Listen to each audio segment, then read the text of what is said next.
Հունվարի 28-ն է այսօր, ինչ խորհուրդ ունի ձեզ համար եւ ինչպես եք վերաբերվում ԿՊ նախաձեռնությանը երեկվա օրվա հիշատակի օրվա կապակցությամբ։ Ողջունում եմ, բնականաբար մեծ խորհուրդ ունի բանակի կազմավորման օրը մեր կյանքում, որովհետեւ բանակի կազմավորման հիմքով ու ազատագրական շարժմամբ ստեղծվել է ընդհանրապես մեր Հայաստանի Հանրապետությունը ու ստացել է անկախություն, վերջը սուվերենություն եւ այսպես շարունակ, այսինքն այն հաղթանակները, որոնք որ մենք կերտել ենք այս բանակի օրոք, բնականաբար պահել եւ պահպանել են մեր պետությունը, պետականությունը։ ԿՊ նախաձեռնության հետ կապված պետք է նախ նշեմ, որ ԿՊ-ն ի սկզբանե 2018 թվականից ի վեր եկել էր կազմաքանդելու բանակը, որովհետեւ բանակը հենասյունն է մեր Հայաստանի Հանրապետության ու երաշխավոր անվտանգության։ Իսկ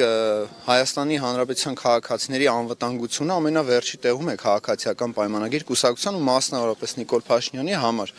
Դրա համար իրենք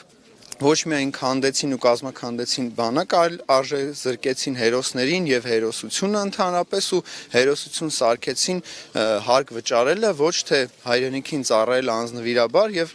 չխնայել անգամ կյանքը, ոնց որ մեր ժամանակ մենք բանակում երթում էինք տալի։ Այնպես որ իրենց համար այս խորհրդանշական օրը ընդհանրապես կապ չունի,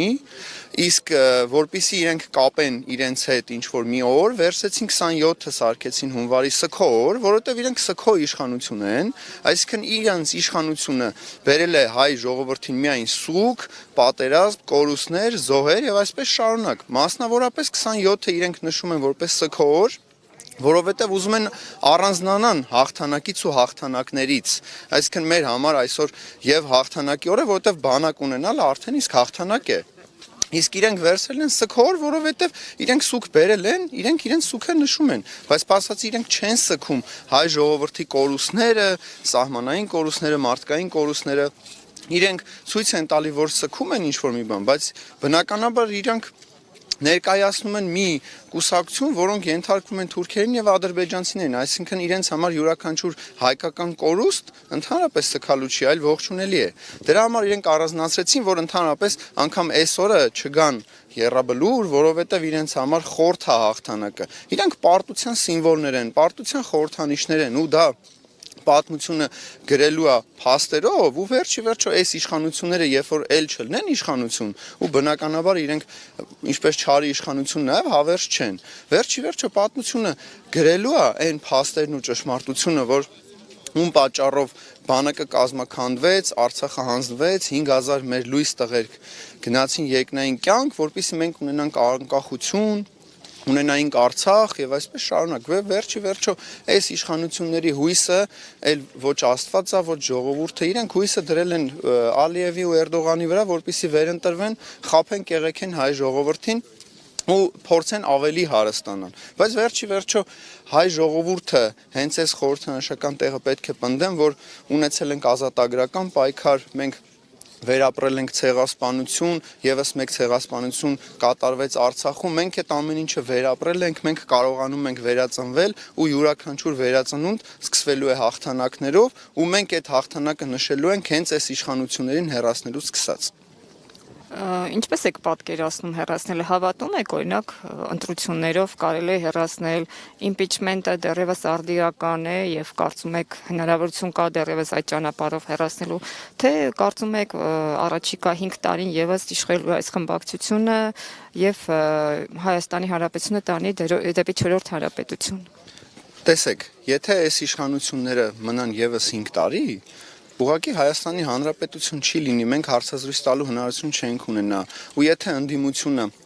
վարանում է ինչ-որ քայլերի դիմել, որպեսզի իշխանազրկի այս իշխանություններին, բնականաբար իրենք էլ չեն ունենալու ինչպես մենք հայրենիք։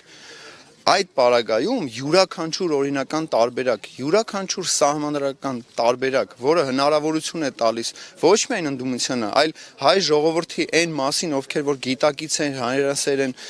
քրիստոնյաներ են,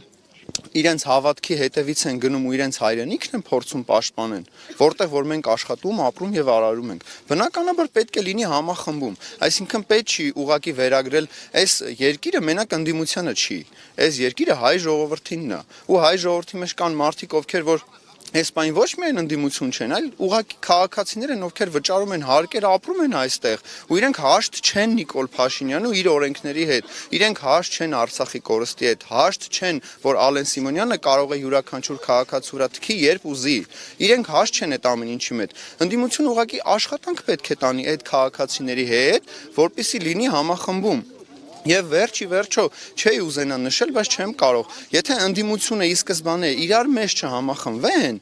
մնացած ժողովրդին ու ազգաբնակչությունը համախմբելու մասին խոսքը լռում է։ Այսինքն պետք է ընդդիմությունը ի սկզբանե ունենա տեսլական ծրագիր իշխանազավթներին իշխանազրկումից, հետո համախմբի այդ տեսլականի շուրջ հայ ժողովրդին, այն մասը, ովքեր որ դժգոհ են իշխանություններից, որպեսզի վերջի վերջո հնարավոր լինի, իսկ անհնար ոչինչ ամբողջ աշխարհում չկա։ Էլ ուր մնաց, որ Նիկոլ Փաշինյանի նման բազմիցս եկել եւ գնացել են։ Նենց մարդիկ են եկել գնացել, որ Նիկոլ Փաշինյանը կերազե իրենց մոտ լիներ եւ դավաճանության առումով եւ չարագործության եւ բռնապետության։ Այնպիսի բռնապետեր են աշխատում եղել, որ ոչնչացվե գնացել են, եթե ինքնասպան չեն եղել։ Այնպես որ Նիկոլ Փաշինյանը չեմ կարծում հայ ժողովրդից ուժեղ է, եկեղեցուց ուժեղ է, Աստծուց ուժեղ է, բնականաբար ոչ։ Այսինքն եթե ինքը